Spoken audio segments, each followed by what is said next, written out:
안녕하세요. 오늘은 신체 증상 및 관련 장애에 대해서 학습하도록 하겠는데요.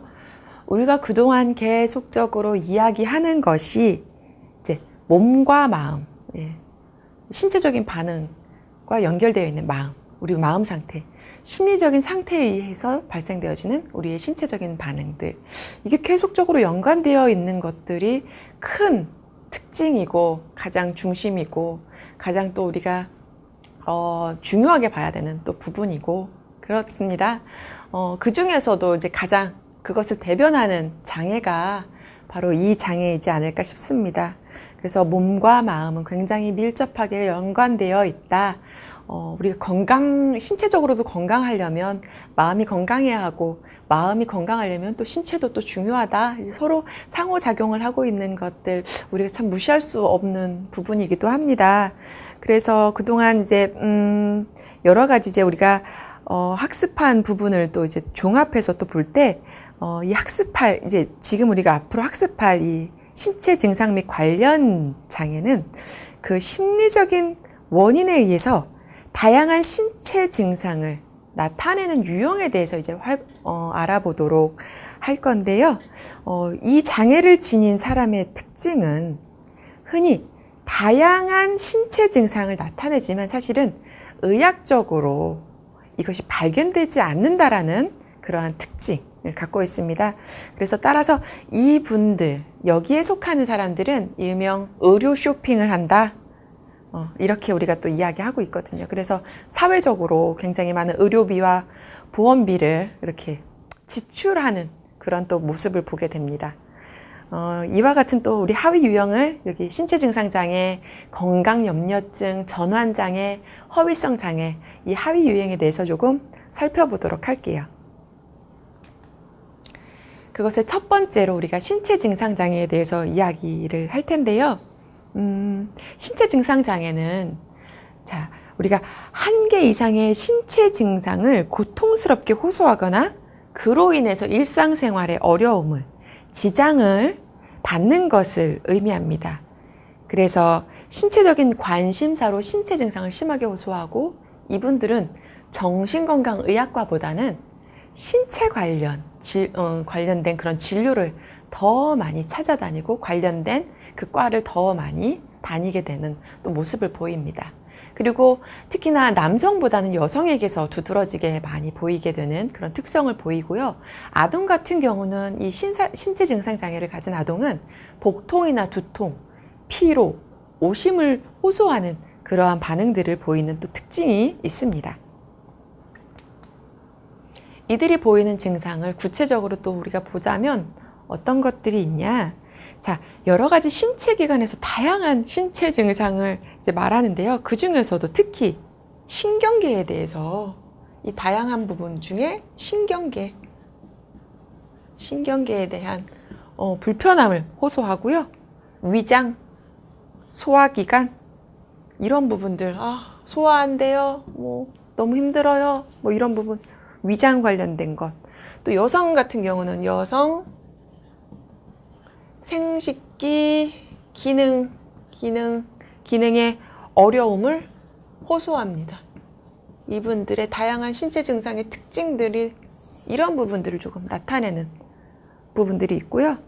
그 특징적 증상, 그 세세함으로 들어가자면 두통, 어지럼증, 졸도감, 구역질, 구토, 복통 등 이러한 소화, 이런 신경계, 이런 부분들에 대해서 좀 많이 이야기하고 있습니다. 이런 증상의 원인적인 부분은 상호 관련성이 굉장히 없어요. 그리고 요란하고 다양하게 표현되고 과장이 두드러진다라는 것이 이 장애의 특징입니다. 일관성 없어요. 모호해요. 그리고 굉장히 요란스러워요. 여기 아파, 저기 아파, 여기 힘들어요, 저기 힘들어요. 과장이 두드러집니다. 그리고 더 특징적이고 중요한 거 별표 2개. 신체적 증상에 2차적인 이득이 있다는 것이 이 장애의 중요한 증상인 거예요. 이 환자들, 내담자들은 대부분 많이 강조하는 것이 불안과 우울을 호소합니다. 그리고 반사회적인 행동을 보이기도 하고요. 또 자살을 위협하는 모습을 보이기도 합니다. 자, 이 증상의 원인으로는 우리가 정신분석적 입장을 이야기하고 있는데, 우선은 신체와 증상이다. 정신분석적 입장에서는 신체와 증상에 대해서 어떻게 얘기하고 있냐면, 억압된 감정을 표출하는 방법의 하나로 지금 몸에서 아프다라고 얘기를 하는 거다. 이렇게 이야기하고 있고요. 감정 표현의 불능증. 감정 표현의 불능증. 이건 어떤 말이냐? 말 그대로 감정을 잘 표현하지 못하고 드러나지 못하고, 사실 우리나라 사람들 많이 억제하고 억눌리고, 특히 이제 우리 그런 유교적이고 그런 억압된 그런 문화에서는 이런 감정 표출이 되게 힘들단 말이에요. 그래서 우리 엄마들, 예전에 이제 어머니들 많이 화병이 일어나고 알 수 없는 그냥 여기 아파 저기 아파 많이 하시는 것들이 이제 이런 감정 표현의 불능증으로 인해서 그렇게 신체가 여러 곳이 아프다라고 이제 이야기를 정신분석에서는 이야기하고 있고요. 행동주의적인 입장에 있어서는 신체 증상이 외부 환경에 의해서, 신체 증상 자체가 외부 환경에 의해서 강화된 거다. 이러한 환경, 이러한 자극으로 인해서 주어지는 무엇 때문에, 2차적인 이등 때문에 오히려 더 증상들이 강화되고 있다. 습득되고 학습된다. 이 외부 환경에 대한 원인을 이야기하고 있습니다. 그리고 인지적인 입장에 있어서는 신체 장애를 지닌 사람들에게서 나타나는 여러 가지 또 인지적인 특징들의 또 초점, 인지 사고적인 부분에서도 또 특징을 이제 갖고 있다라고 이야기하고 있습니다. 그렇다면 치료는 어떻게 할 것인가? 사실은 가장 치료하기가 어려운 장애가 신체 증상 장애래요. 왜냐하면 실제로 이분들은 아프다라고 생각을 하고 있기 때문에. 근데 병원에 가면 사실은 진단이 나지 않고 뭐 어려움이 없다라고 얘기를 하고 있으니, 이거는 보이기는 하는데 뭐 뚜렷한 원인과 상황은 없고 굉장히 어렵죠. 또 인지하는 사람은 난 아파. 또 증상을 또 이렇게 시인하지 않으니 더 어렵게 느껴지는 장애가 이제 신체 증상 장애라고 합니다. 그래서 심리적인 요인에 의한 것으로 인정하지 않고 저항적이고 비협조적인 태도를 보여요. 치료자와 이제 이 내담자가 싸움을 하게 되는 그러한 또 장애이기도 합니다. 그렇기 때문에 이분들에게 있어서 라포 형성이 굉장히 중요해요. 신뢰적인 관계를 형성하고, 그래서 치료에 들어가는 것이 되게 중요하고요. 그런 다음에 그분들이 갖고 있는 사실 여러 가지 갈등들, 심리적인 갈등들, 부정적인 부분들에 있어서 표현할 수 있도록, 앞에서 정신분석적인 입장에서의 그 원인은 감정을 표현하지 못하기 때문에 온다고 했잖아요. 그래서 좀 감정을 해소할 수 있도록 해주는 것이 좋고, 부정적인 감정 표현에 있어서 이제 자기 주장을 할 수 있도록 도와주는 그런 행동적인 그런 치료도 좀 도움이 될 수 있겠다라고 이야기를 하고 있습니다. 단, 라포 형성이 되고 치료적인 관계가 형성되었을 때 이것이 가능하다라는 또 전제가 있습니다. 두 번째로 건강염려증, 질병불안장애라고도 이야기합니다. 이제 신체 증상, 감각의 부정확한 인식, 질병에 걸렸다라는 집착과 공포를 갖고 있어요. 그래서 내가 지금 심한 병에 걸렸어. 그래서 죽을지도 몰라라는 공포에 떨고 있는 그러한 장애라고 볼 수가 있는데요. 이것은 사회생활에 지장이 있고 병원에서 이제 건강하다라는 확인을 받았음에도 믿지 않는, 또 이것도 마찬가지로 그러한 부분을 보여요. 네. 왜냐하면 이건 느낌적이고 심리적인 부분에 오는 공포이기 때문에 아무리 이제 자기가 확인해도 아니야, 이거는 오진일 거야, 본인이 그것들을 믿지 않으면서 계속적으로 그 공포와 불안에 떨고 있는 그런 질환이라고 볼 수 있겠습니다. 그래서 이 질환을 갖고 있는, 이 장애를 갖고 있는 사람들은 여러 병원, 여러 의사 진료를 받으면서 다니고 있고, 이런 부분은 우리가 닥터 쇼핑이라고 해요. 아까 의료 쇼핑, 아니, 뭐죠? 예, 병원 쇼핑, 예, 진료 쇼핑 말한 것처럼 이제 닥터 쇼핑, 그런 모습들을 보입니다. 그래서 계속적으로 이제 인지하지 않는데 자꾸 이제 너는 괜찮다라고 하고 나는 공포스럽다, 나는 죽을 것 같다라고 얘기하니까 아예 이제 진료 자체를 회피하는 단계까지 가기도 합니다. 그래서 이 사람들은 일반적으로 스트레스가 굉장히 많고 건강에 자신감을 잃어가는 30, 40대에 주로 많이 확인되는 그런 부분이 있고요. 특히 또 남성에게서 많이 또 발견되어지는 그러한 증상이다라고 합니다. 그래서 그런 남성에게도 또 이뤄지고 또 집안 문제, 그런 압박이 심한 또 주부들에게도 또 일어날 수 있는 그런 흔히 발생할 수도 있는 그런 질환이다. 그런 부분들이 있다라는 것도 조금 알아주셨으면 좋겠습니다. 자, 그렇다면 이런 건강염려증은 왜 생기는가? 원인은 무엇인가? 정신분석적 입장의 그 원인으로는 성적 충동이 과도하게 자기에게 지향된 결과라고 합니다. 자기한테 너무 집중되어 있기 때문에 이 충동을 억제하지 못해서 이것이 신체적인 반응으로 일어나고 있다라고 이야기를 하고 있고요. 행동주의적인 입장에 있어서는 조건 형성의 원리에 의해서 설명을 하고 있는데, 자, 첫 번째로는 이제 질병에 대한 두려움과 불안의 반응으로 이야기를 하고 있습니다. 신체 변화 불안 반응은 환경 요인이나 내부적인 단서의 조건 형성이 될 수 있다라고 이야기를 하고 있고요. 질병 불안 증상이 나타나면 여러 가지 강화 요인에 의해서 지속 악화. 아까 말했듯이 질병이 생겼는데 어떠한 환경에 의해서 지속적으로 뭔가 강화가 되거나 악화가 되는 여러 가지 이런 외부 환경에 의해서 이것들이 강화되는 이런 악순환들이 일어난다라고 하는 것이 이제 행동주의적 입장입니다. 자, 그렇다면 어떻게 치료를 하면 좋을 것인가? 자, 우선은 약물 치료가 있어요. 이제 이런 부분에 있어서 약물 치료는 사실 2차적으로 발생되어지는 부분이에요. 이로 인해서 여러 가지 불안, 공포, 우울 이런 부분들을 이제 약물 치료를 하게 되고요. 특히나 인지행동 치료를 이제 주로 이제 효과가 있다라고 이야기하고 있는데, 스스로의 생각을 바꾸도록 유도해야 합니다.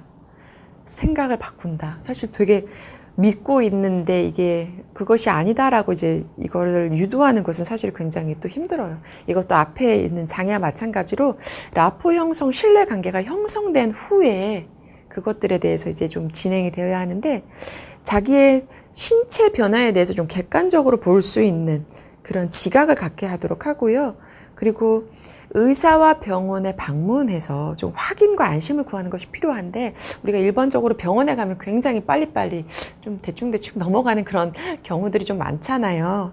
이럴 때에는 오히려 좀 그분에게 충분한 시간을 할애해서 좀 자세하게 설명을 하고, 분명히 그 사람들이 갖고 있는 궁금증, 불안이 있을 거예요. 그것에 대해서 조금 차분하게 설명해 주시는 그러한 부분들이 조금 필요할 것으로 보입니다. 그래서 그러한 이해와 그러한 좀 설명과 궁금증 해소로 이분들을 치료해야 된다, 이렇게 또 보고하고 있습니다. 자, 다음은 전환장애에 대해서 이야기를 할 텐데요. 전환은 개인의 무의식적이고 심리적 갈등이 신체 증상으로 나타난 거예요. 무의식적이고 심리적인 갈등이 내 몸으로 나타나는 증상이다. 그래서 히스테리성 신경증 이렇게 말하기도 하는데요. 신체와 장애와는 달리 한두 개의 특정 신체 증상을 나타냅니다. 네, 실질적으로 두 개의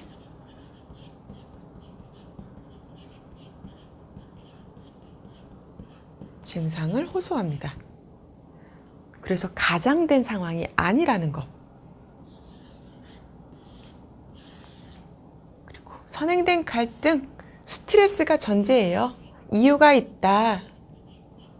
사건이 있다. 그리고 아동 청소년에게 높은 발병률이 있다. 그리고 2주 이내에 증상이 또 완화되는 것도 특징적인 거죠. 전환장애. 이것도 저도 별표 2개 반. 띡. 2개 반 너무 야박했나요? 왜냐하면 여기에서 또 보여지는 차이점들이 있기 때문에 조금 중요하게 보고 싶습니다.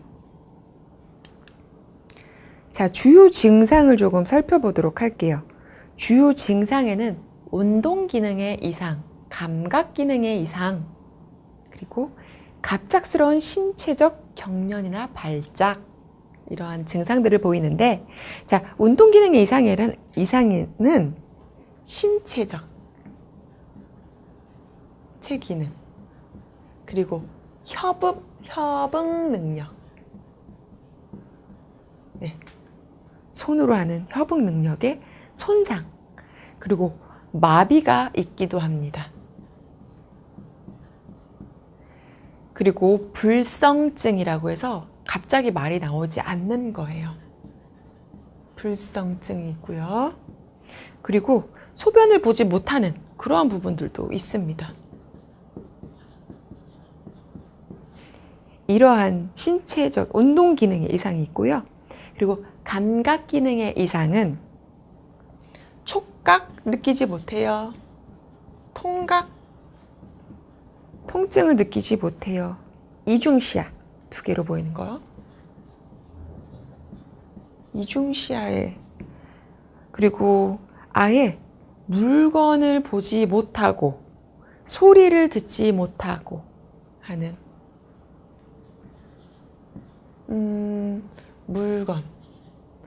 물건, 소리를 듣지 못하는 것.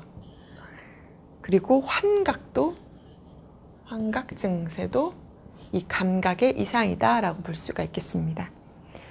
자, 그리고 이렇게 이 3가지가 복합적으로 또 나타나는 경우도 있대요. 굉장히 힘들겠죠. 예. 자, 그렇다면 왜 전환장애가 생길까? 전환장애는 과거에 히스테리라고 불렀던 장애입니다. 이것은 우리가 정신분석이 프로이드가 만든 이론이잖아요. 그 정신분석 이론이 처음 발생되는 기초적인 그 작업 단계에 있을 때 그 정신분석을 발전시키기 위한 기초 과정에 있어서 많은 관심을 가졌던 그런 장애입니다. 그래서 프로이드가 이 정신분석을 키울 때에 그 관련된 이 사건을 치료했던 장애가 바로 이 히스테리, 이 전환장애를 치료하면서 이 정신분석을 개발하고 이론을 정립했던 그런 관계가 있었던 그런 장애이지요. 그래서 원인으로는 이 정신분석적 이론에서는 무의식적인 감정 표현 욕구와 그에 대한 감정의 표현과 그 욕구, 내가 이렇게 하고 싶은데 그렇게 하면 안 될 것 같은 두려움.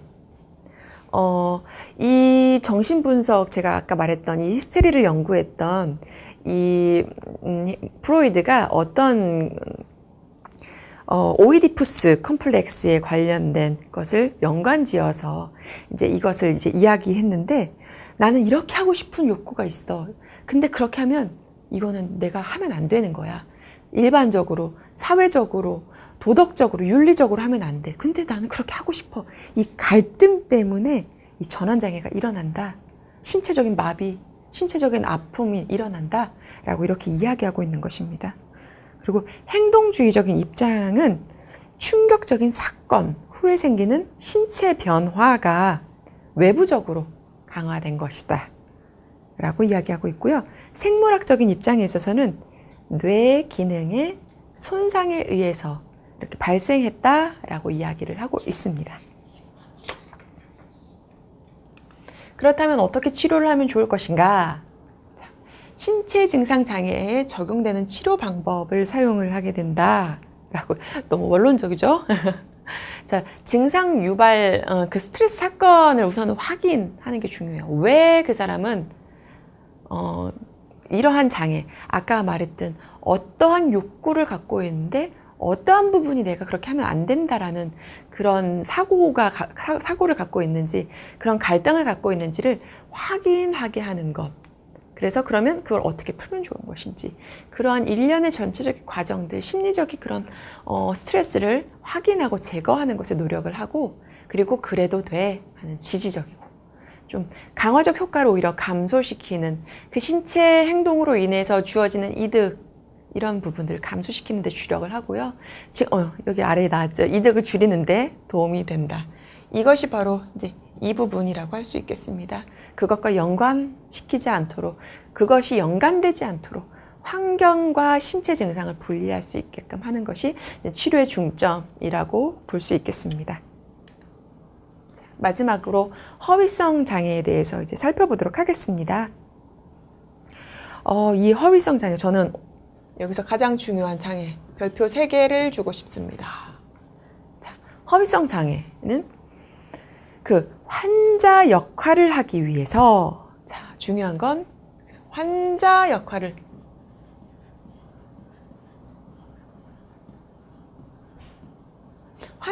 하기 위해서 신체적이고 심리적인 증상을 의도적으로 위장하는 경우예요. 말 그대로 꾀병을 목적으로 하여 과장하지만 환자의 역할 외에는 어떠한 이득이나 목적이 발견되지 않아요. 우리 앞에서 말했던 그런 신체 증상들은 사실은 2차적인 이득이 있단 말이에요. 근데 이 장애는 2차적인 이득이 없다라는 것이 좀 주요한 특징이고요. 앞에서는 나는 진짜 아파 라고 이제 호소를 하는데, 여기는 아예 꾀병을 목적으로 하고 과장한다. 이렇게 이야기하고 있어요. 좀 다른 부분이요. 있다라는 것. 이것을 조금 여러분 체크해 주셨으면 좋겠고요. 그래서 이제 자기 파괴적인 행동, 피학적인 행동을 통해서 죄책감을 덜거나 타인을 향한 증오나 적개심을 내면화하는 것입니다. 우리는 이것을 민하우젠 증후군이라고 이야기를 하고 있어요. 이 부분과 우리 허위성 장애가 연결되어 있다라는 거 요거 좀 기억하시고 외워두셨으면 좋겠습니다.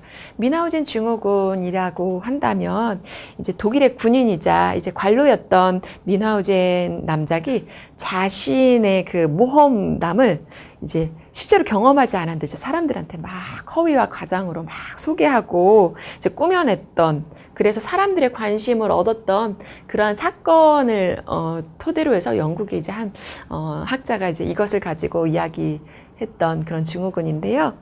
어쨌든 결국은 타인에게 관심을 끌기 위해서 허위로 꾸민 그러한 상황이 중요합니다. 중요한 것은 관심을 얻기 위한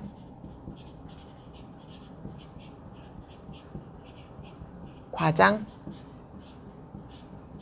예, 이것은 민하우젠 증후군, 허위성 장애다라는 거 꼭 연결해 두셨으면 좋겠습니다. 자, 원인은 무엇인가? 말 그대로 관심 받고 싶잖아요. 관심을 받고 싶은 건 애정 결핍을 통해 자기의 가치감을 높이고 의존 욕구, 좌절을 경험했기 때문에 이제 그것을 채우기 위해서, 관심을 받기 위해서 이러한 좀 유아적이고 이런 1차원적인 방법으로 그런 자기 애정과 이런 의존의 욕구를 채우려고 하는 것이 이제 원인이 될 수 있다라고 해요. 그래서 어린 시절에 이제 부모로부터, 가족으로부터의 여러 가지 이런 지지와 사랑과 이런 부분들 받지 못할 때에 이런 허위성 장애를 경험할 수 있다라고 이제 이야기를 하고 있는 것이고요. 그래서 특히 또 아동이나 청소년기에 이제 오랫동안 병원에 입원을 하면 굉장히 이제 많이 애처럼 되고 또 부모의 그런 또 의존을 하는 그런 욕구가 더 생겨지는데, 또 본인의 몸이 아프니까 또 더 이제 약한 모습으로 또 부모에게 강구하고, 이런 부모 자녀 간의 불안정한 관계에 의해서 또 이제 생겨나게 된다라고 이야기를 또 하고 있습니다. 그렇다면 치료는 어떻게 하면 좋을까? 사실은 치료에 대해서는 자료가 많지가 않은 것이 현실입니다. 자료가 굉장히 부족한데요. 이제 중요한 것은 이제 환자가 스스로 자신의 증상이 허위임을 인식하는 것이 중요해요. 계속적으로 이 치료의 첫 번째 계속적으로 모든 장애가 이야기하는 것이 그것이 실제가 아님을 인식하는 것, 인지하는 것이 가장 중요하고 이 치료의 핵심이고 목표인 것을 이야기하고 있어요.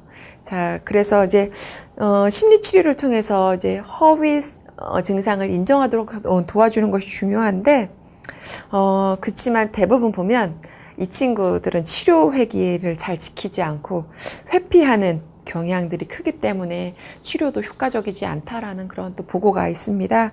그래서 무의식적 추구를 현실적 방법, 무의식적으로 내가 애정을 받고 싶어 하는 것이 사실은 조금 더 현실적이고 조금 더 실제적이고 상황적으로 맞는 현실적인 방법을 통해서 충족할 수 있도록 그 방법을 가르쳐 주는 것이 조금 더 실제적인 치료다라고 이야기를 하고 있습니다.